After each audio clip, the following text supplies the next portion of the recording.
ऐसा कौन सा गुण है जो आपको काबिल बनाता है? क्या आप उस गुण के बारे में जानना चाहते हैं? अगर आप जानना चाहते हैं तो आप गौतम बुद्ध के जीवन की इस कहानी को अंत तक ध्यान से जरूर पढ़िए। दोस्तों, इस कहानी को सिर्फ समझिएगा मत, बल्कि इस कहानी को अपने भीतर उतर जाने दीजिए। तो बिना समय को गंवाए चलिए कहानी की शुरुआत करते हैं। गौतम बुद्ध के जीवन की शिक्षाप्रद कहानी जो आपका जीवन बदल देंगी। दोस्तों, एक बार गौतम बुद्ध को एक सभा में भाषण करना था और जब सभा का समय हुआ तब बुद्ध वहां आए और बिना कुछ बोले ही वहां से चले गए। तकरीबन 100 से भी ज्यादा लोग बुद्ध का उस सभा में इंतजार कर रहे थे और बुद्ध के इस तरह के व्यवहार को देखकर सभी लोग बहुत चौंके, लेकिन किसी ने भी बुद्ध से कोई भी प्रश्न नहीं किया। दोस्तों, अगले दिन फिर से सभा का आयोजन हुआ और दूसरे दिन सभा में लोगों की संख्या तकरीबन घट गई। इस बार तकरीबन 80 लोग सभा में बैठे हुए थे। बुद्ध सभा में आए, लेकिन इस बार भी बुद्ध ने वही किया, यानी बुद्ध इस बार भी आए और बिना कुछ बोले ही वहां से चले गए। लोग दोबारा से चौंके, लेकिन किसी ने भी बुद्ध से कोई प्रश्न नहीं किया।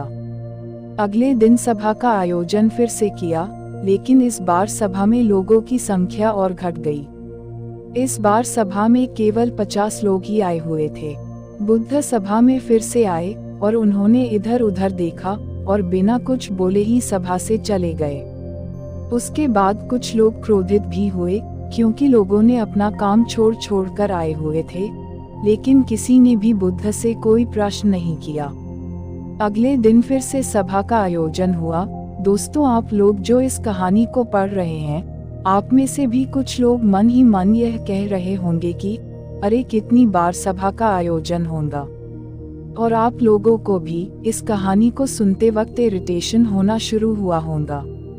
और जिन जिन लोगों को भी अभी इरिटेशन होनी शुरू हो गई है, उन लोगों को तो यह कहानी बड़े ध्यान से पढ़कर समझना चाहिए, क्योंकि यह कहानी आपके लिए ही है।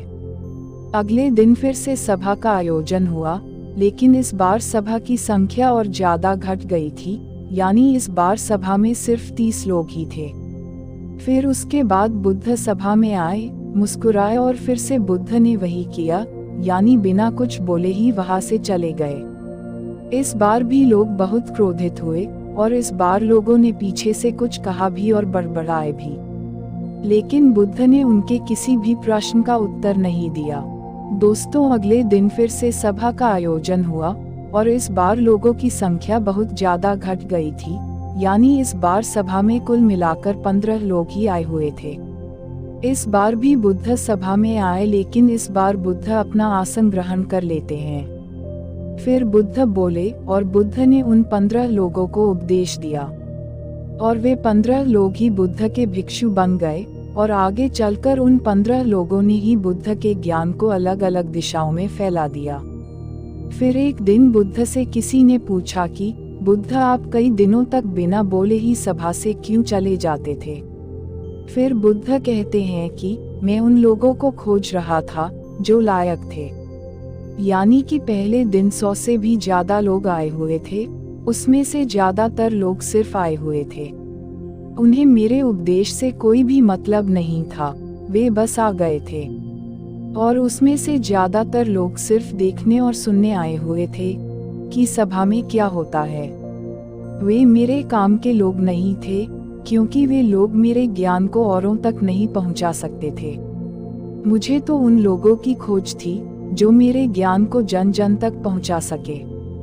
कई दिनों तक सभा से बिना बोले ही मैं इसीलिए चला गया, क्योंकि मैं यह देखना चाहता था कि वे कौन लोग हैं जिनके भीतर वास्तव में प्यास है। जिन लोगों के भीतर में वास्तव में प्यास थी, वे लोग अंत तक जरूर रुके। और जो लोग बस ऐसे ही आ गए थे, वे लोग पहले या दूसरे दिन ही चले गए। जिनके भीतर धैर्य था, उन्हें मुक्ति का मार्ग भी मिला, और जो लोग जल्दबाजी में थे, वे लोग अब घर में बैठे हुए हैं। सवाल यह नहीं है कि मैं तुम्हें क्या दे सकता हूँ, बल्कि सवाल यह है कि तुम क्या ले सकते हो। तुम्हारा पात्र कितना बड़ा है और कितने के तुम हकदार हो। जितने के तुम हकदार हो उससे ज्यादा तुम्हें नहीं मिलेगा। फिर वह व्यक्ति बुद्ध से पूछता है कि बुद्ध लायक कैसे बने। फिर बुद्ध कहते हैं कि धैर्य के द्वारा। जिस व्यक्ति के अंदर धैर्य है वह अपने जीवन में कुछ भी पा सकता है। सभा में जितने भी लोग आए हुए थे और उसमें से अंत तक वही रुके जिनके अंदर धैर्य था। चाहे तुम्हारे जीवन में तुम्हारा लक्ष्य जो कुछ भी हो, लेकिन तुम बिना धैर्य के सफलता के चरम तक नहीं पहुंच सकते। फिर वह व्यक्ति बुद्ध से पूछता है कि कोई व्यक्ति अपने भीतर के धैर्य को कैसे बढ़ाए। बुद्ध कहते हैं कि निरंतर अभ्यास के द्वारा हम अपने भीतर के धैर्य को बढ़ा सकते हैं। जैसे कोई व्यक्ति जब ध्यान करना शुरू कर देता है तो उसका मन उसके सामने कई सारे अड़चने लाता है, लेकिन उसका धैर्य उसे एक दिन उसके लक्ष्य तक जरूर पहुंचा देता है। फिर वह व्यक्ति बुद्ध से कहता है कि मैं समझ गया बुद्ध, मैं समझ गया। यानी मुझे धैर्य के साथ निरंतर अभ्यास करने की आवश्यकता है। दोस्तों, अब आपको समझ आ गया कि आपके पास वो क्यों नहीं है जो आप पाना चाहते हैं, क्योंकि आप उसके लायक नहीं हैं। आप लायक तभी बनेंगे जब आप अपने भीतर धैर्य को बढ़ाएंगे। और धैर्य कैसे बढ़ेगा? धैर्य बढ़ेगा निरंतर अभ्यास के द्वारा।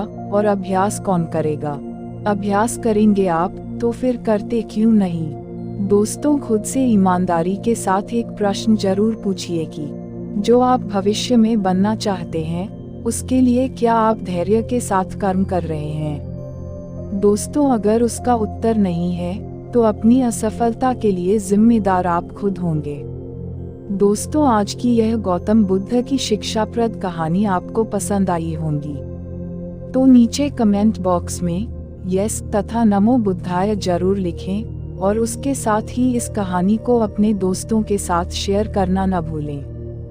दोस्तों, आज के इस कहानी में सिर्फ इतना ही। दोस्तों, हम आपसे फिर मिलेंगे ऐसे ही एक लाइफ चेंजिंग कहानी के साथ। तब तक के लिए आप जहां भी रहिए खुश रहिए और खुशियां बांटते रहिए।